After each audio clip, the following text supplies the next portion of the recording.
नमस्कार। आज हम ट्रेडिंग को एक बिल्कुल नए नजरिए से देखने वाले हैं। सब कुछ भूल जाइए जो चार्ट पैटर्न्स के बारे में सीखा है, क्योंकि आज हम ये समझेंगे कि बाजार के बड़े खिलाड़ी, जिन्हें स्मार्ट मनी कहते हैं, असल में मार्केट को चलाते कैसे हैं। तो चलिए सीधा मुद्दे पर आते हैं। इस एक लाइन को जरा ध्यान से समझिए।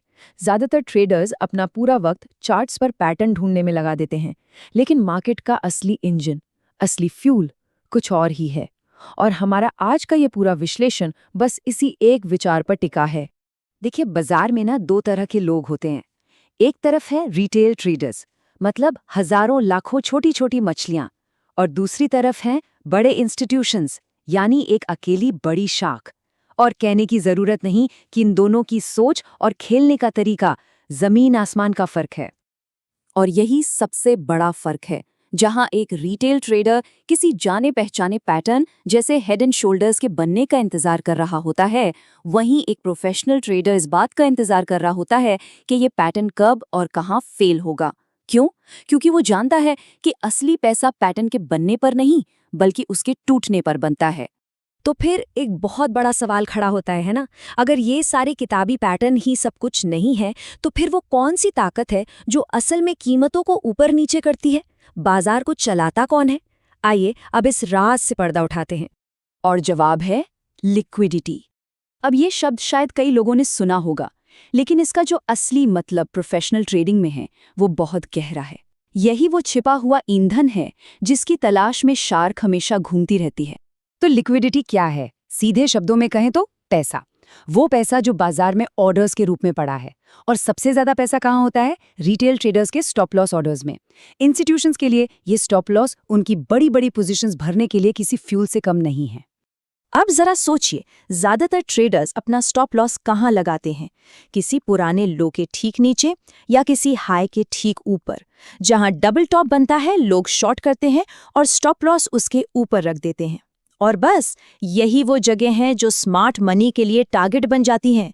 ये उनके लिए एक नक्शे की तरह है जिस पर लिखा है पैसा यहाँ है। इंस्टीट्यूशंस की रणनीति को अक्सर हंट टू मूव कहते हैं। मतलब वो जानबूझकर कीमत को उन लेवल्स तक ले जाते हैं जहां स्टॉप लॉस लगे हैं। उनका शिकार करते हैं। जैसे ही वो स्टॉप लॉस हिट होते हैं, मार्केट में खरीदने या बेचने की एक बाढ़ सी आ जाती है। और इंस्टीट्यूशंस उसी बाढ़ का फायदा उठाकर सस्ते में अपनी पोजीशंस बना लेते हैं। तो सवाल ये है कि हम इन इंस्टीट्यूशनल चालों को पहचानें कैसे? क्या कोई तरीका है? हाँ, बिल्कुल है। और इसका पहला सुराग हमें मिलता है मार्केट स्ट्रक्चर को समझने से, जिसे प्रोफेशनल भाषा में कहते हैं ब्रेक ऑफ स्ट्रक्चर या BOS। जब भी मार्केट किसी पिछले हाई को तोड़कर एक नया हाई या किसी पिछले लो को तोड़कर एक नया लो बनाता है, तो उसे ब्रेक ऑफ स्ट्रक्चर कहते हैं। यह हमें मार्केट के बड़े ट्रेंड की दिशा बताता है। लेकिन रुकिए, कहानी में एक ट्विस्ट है। और ये बहुत ही जरूरी पॉइंट है। जैसे ही कोई पुराना हाई टूटता है, रिटेल ट्रेडर्स को लगता है कि अरे वाह, ब्रेकआउट हो गया, और वो खरीदने के लिए कूद पड़ते हैं। लेकिन ज्यादातर मामलों में बड़े खिलाड़ी सिर्फ उस हाई के ऊपर रखे स्टॉप लॉस खाने के लिए कीमत को ऊपर ले जाते हैं और फिर वहीं से मार्केट को नीचे गिरा देते हैं। इसी धोखे को लिक्विडिटी स्वीप कहते हैं। तो अगर सामान्य सपोर्ट और रेजिस्टेंस इस तरह फेल हो जाते हैं, तो फिर प्रोफेशनल्स किन जोन्स पर भरोसा करते हैं? वो कौन सी जगहें हैं जहां कीमत की असली लड़ाई होती है? चलिए अब इसे समझते हैं। प्रोफेशनल सपोर्ट रेजिस्टेंस की जगह एक बहुत ही खास चीज देखते हैं, जिसे कहते हैं ऑर्डर ब्लॉक। ये क्या होता है? ये किसी भी बड़ी मूव से ठीक पहले वाली आखिरी ऑपोजिट कैंडल होती है। माना जाता है कि इंस्टीट्यूशंस के बचे हुए पेंडिंग ऑर्डर्स इसी जोन में होते हैं, और जब कीमत लौटकर वहां आती है तो वो ऑर्डर्स एक्टिवेट होते हैं और एक नया मूव शुरू होता है। फर्क साफ है ना? जहां एक रिटेल ट्रेडर एक बड़े से फैले हुए सपोर्ट जोन को देख रहा होता है, वहीं एक प्रोफेशनल ट्रेडर एक बहुत ही सटीक छोटे से ऑर्डर ब्लॉक पर नजर रखता है।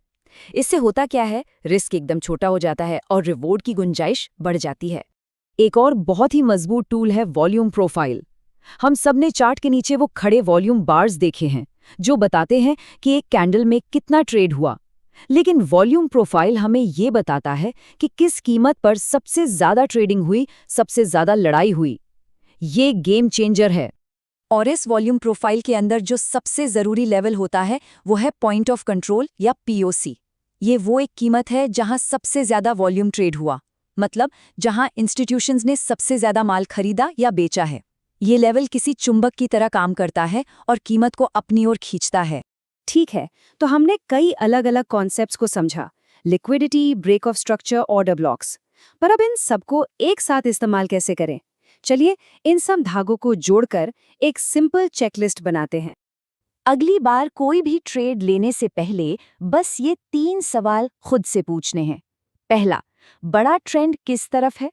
दूसरा, क्या मार्केट ने अभी-अभी किसी हाई या लो की लिक्विडिटी ली है? और तीसरा, क्या कीमत किसी भरोसेमंद ऑर्डर ब्लॉक में आ गई है? अगर तीनों का जवाब हाँ है, तो समझ लीजिए कि एक हाई प्रोबेबिलिटी ट्रेड सेटअप तैयार है। और अब अंत में एक छोटा सा काम, अपने चार्ट खोलिए, कोई भी टाइम फ्रेम देखिए और इन कॉन्सेप्ट्स को असल में ढूंढने की कोशिश कीजिए। देखिए कि मार्केट ने कहाँ रिटेल ट्रेडर्स को फंसाने के लिए एक सुंदर सा डबल बॉटम या डबल टॉप बनाया और फिर बेरहमी से उसे तोड़ दिया। इस जाल को पहचानना सीखना ही एक प्रोफेशनल ट्रेडर बनने की दिशा में पहला कदम है।